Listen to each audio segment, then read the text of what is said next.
అందరికీ నమస్తే అండి. కల్కి సినిమా ఎలా ఉంది? యాక్చువల్లీ చాలా వందలాది రివ్యూస్ వచ్చుంటాయి. కాకపోతే మనం కూడా సినిమా రివ్యూస్ చెప్పడం అలవాటు చేశాం కాబట్టి కొన్ని ఇంపార్టెంట్ పెద్ద సినిమాలకు రివ్యూస్ చెప్తున్నాం కాబట్టి ఈ సినిమా నేను పొద్దున్న 7:45 షోకి వెళ్ళి వచ్చానన్నమాట. సో ఆ రివ్యూ సింపుల్గా చెప్తాను. అంత ఎక్స్పెక్ట్ని కాదు రివ్యూస్ చెప్పడంలో, కానీ సింపుల్గా ఉన్నదన్నట్టు చెప్తాను. యాక్చువల్లీ ఇది సినిమా కాదు, నా దృష్టిలో ఒక షో, ఒక విజువల్ వండర్ షో. ఒక 3 గంటల పాటు తెర మీద ఒక షో చూడడానికి మనం వెళ్తే ఆ షో అద్భుతంగా ఉంటే, బాగుంటే మనకు ఎటువంటి ఫీలింగ్ కలుగుద్దో అదే ఫీలింగ్ కలుగుతుంది. చాలా సింపుల్. ఇది ఒక సినిమా. ఈ సినిమాలో ఒక బలమైన కథ ఉంటుంది, ఒక బలమైన స్క్రీన్ ప్లే ఉంటుంది, అద్భుతమైన సన్నివేశాలు ఉంటాయి, సో మంచి కాన్సెప్ట్ ఉంటుంది, మంచి కంటెంట్ ఉంటుంది అని ఆశించి వెళితే నిరాశ ఉంటుంది. ఇది ఒక షో 3 గంటల పాటు మనకు ఎదురుగా కనిపించే అద్భుతమైన షో, చాలా బాగుంటుంది. దీనిలో ప్రభాస్ గారు, కమల్ హాసన్, అలాగే అమితాబ్ బచ్చన్ గారు, అలాగే కొన్ని పాత్రల్లో, అతిథి పాత్రల్లో దుల్కర్ సల్మాన్, రాజమౌళి, ఆర్జీవి, వాళ్ళతో పాటు దీపికా పదుకునే, మృణాల్ ఠాకూర్, శోభన, ఇలా పెద్ద నటులు, అగ్రనటులు అందరూ కూడా ఈ తెర మీద ఈ షోలో వాళ్ళ పాత్రలు పోషించి వెళ్ళారన్నమాట. ఇది కథపరంగా చాలా సింపుల్ కాన్సెప్ట్. ఒక ప్రత్యేకమైన ప్రపంచాన్ని సృష్టించారు. ఒక ప్రత్యేకమైన ప్రపంచంలో సృష్టించి ఆ ప్రపంచంలోకి ప్రేక్షకుడిని తీసుకువెళ్ళి అక్కడ కొన్ని సన్నివేశాలు చూపిస్తున్నప్పుడు అవి ప్రేక్షకుడికి నచ్చితే సినిమా నచ్చుద్ది, అవి ప్రేక్షకుడికి నచ్చకపోతే సినిమా నచ్చదు. సో ఇక్కడ దీనిలో ఆ ప్రపంచం ప్రేక్షకుడికి సాధారణంగా అర్థం కాదు, కానీ అందులో సన్నివేశాలు నచ్చుతాయి. ఆ ప్రపంచం ఏంటి, అందులో బేబీ బర్త్ ఏంటి, ఆ సీరం బయటికి తీయడం ఏంటి, ఆ సీరం ఈయన ఎక్కించుకోవడం ఏంటి, ఇదంతా కూడా కొంచెం కొత్తగా ఉంటుంది. సాదాసీదాగా అంటే బి అండ్ సి సెంటర్ ఆడియన్స్కి నచ్చకపోవచ్చు, కొత్తగా ఉంటుంది, నచ్చకపోవచ్చు. ఏ సెంటర్ ఆడియన్స్కి నచ్చవచ్చు. నచ్చకపోయినా, కాన్సెప్ట్ ఎక్కకపోయినా విజువల్ వండర్స్తో చివరి వరకు ఆకట్టుకోవడమే ఈ సినిమా ప్రత్యేకత. ఇంటర్వెల్ ముందు యాక్చువల్లీ అంటే నేను స్టోరీ రివీల్ చేయకూడదు, చాలా సింపుల్ లైన్ అనమాట. ఒక కాంప్లెక్స్ అనే ఒక ప్రత్యేకమైన ప్రపంచం, బయట చంబల్ లాంటి ప్రాంతం. సో ఇక్కడ ఉన్న వాళ్ళకి అక్కడ ఉన్న వాళ్ళకి యుద్ధం. ఆ యుద్ధం ఎందుకు జరుగుద్ది? వీళ్ళేమో ఒక దేవత పుడుతుందని ఎదురు వస్తారు.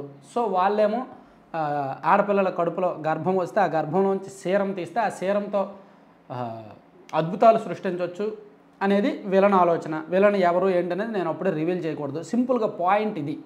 సో వాళ్ళకి వీళ్ళకి మధ్య జరిగే సంఘర్షణ, యుద్ధం ఇది. ఇందులో హీరో క్యారెక్టర్ ప్రత్యేకంగా డిజైన్ చేశారు. హీరో అటువైపు ఇటువైపు నిలబడినట్టు కాదు.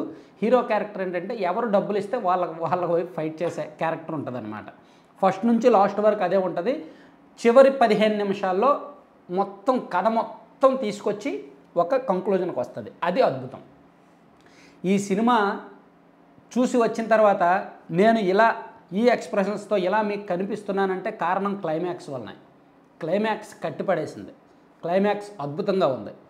సినిమా చూసొచ్చి అక్కడక్కడ సహనానికి పరీక్ష పెట్టి, అక్కడక్కడ బోర్ కొట్టి, అక్కడక్కడ విసుగొచ్చి ఇదేం సినిమారా బాబు అనుకున్న దశలో కొన్ని ఎలివేషన్స్, అమితాబ్ బచ్చన్ అండ్ ప్రభాస్కి మధ్య జరిగే ఫైట్ సీన్స్, అలాగే క్లైమాక్స్ సీను, ఇంటర్వెల్ ముందు సీన్లు, ఇవన్నీ కూడా మైండ్ని బాగా రిఫ్రెష్ చేసాయి. సో అందుకే ఈ సినిమా ఖచ్చితంగా చూడాలి, ఖచ్చితంగా చూడాల్సిన సినిమా. సినిమా బాగుందా లేదా అని ఎవరిని అడగొద్దు, అడిగితే పిచ్చి ప్రశ్న. సినిమా చూడండి, మంచి తెర మీద మంచి షో చూసినట్టు ఉంటుంది. ఓవరాల్గా సినిమా అయితే ఖచ్చితంగా చూడాలి. నచ్చిన వాళ్ళు మళ్ళీ చూస్తారు. ఆ కాన్సెప్ట్, ఆ విజువల్స్ నచ్చిన వాళ్ళు మళ్ళీ చూస్తారు. నచ్చని వాళ్ళు ఏం బ్యాడ్గా ఫీల్ అవ్వరు, అయ్యో అనవసరంగా వచ్చామని అయితే ఎవరూ ఫీల్ అవ్వరు. ఆ విజువల్స్ని అయినా సరే ఎంజాయ్ చేస్తారు.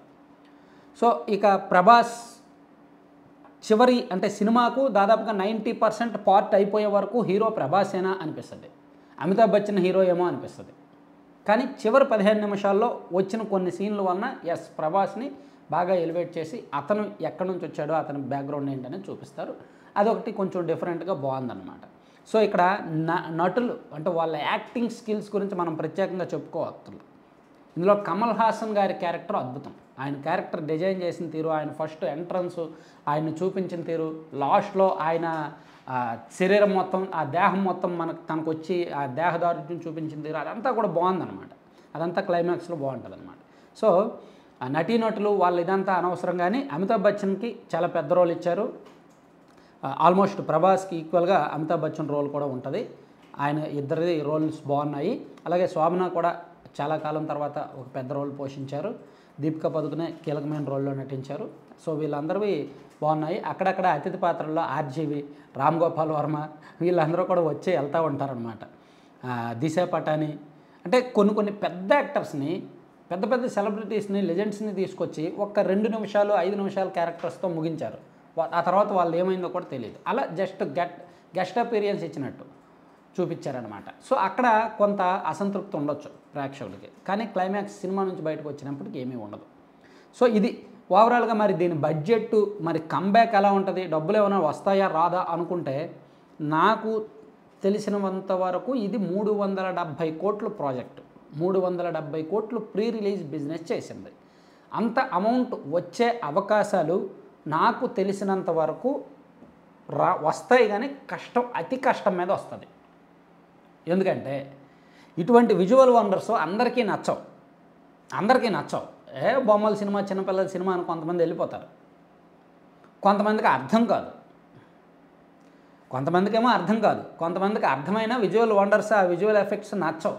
ఇవన్నీ నచ్చేవాళ్ళు కేవలం సినిమా చూసిన వాళ్ళు ఒక 10 to 15% మాత్రమే ఉంటారు. మొత్తం ఇదంతా నచ్చిన వాళ్ళు మళ్ళీ వెళ్ళకపోవచ్చు.